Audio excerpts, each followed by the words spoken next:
أول زيارتي في الميدان، ولكن أول زيارة لن تكون آخر زيارة، تكون هناك زيارات أخرى على مستوى كل الولايات القطر. سنتابع في ميدانيا توجيهات طبعا رئيس الجمهورية فيما يخص انشغالات المواطنين المتعلقة بالخدمات المقدمة من طرف وزارة المالية بمختلف مديريات العامة لها، سواء كانت مديرية العامة للضرائب أو مديرية العامة للأملاك الوطنية أو مديرية العامة للجمارك. هذا هي زيارة تقييمية والمتابعة ميدانيا لهذه التوصيات بالخصوص ما يخص الملف الاستراتيجي والهام وهو الملف الرقمنة.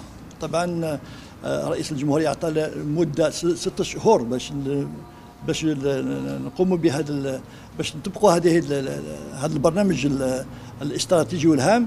واليوم راني في الولايات الجزائر بالضبط في المصالح المديرية العامة للضرائب والمديرية العامة للأملاك الوطنية.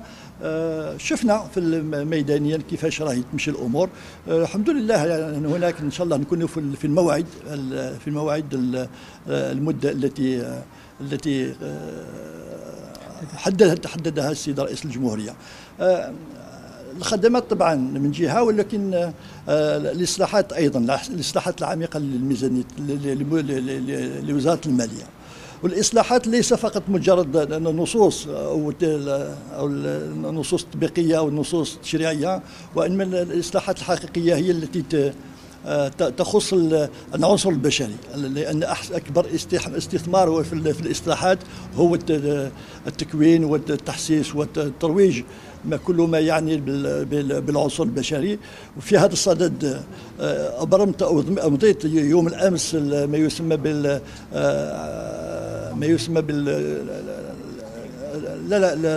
ليتيك نوت ليتيك لا ديونتولوجي، الأخلاقيات المهنة.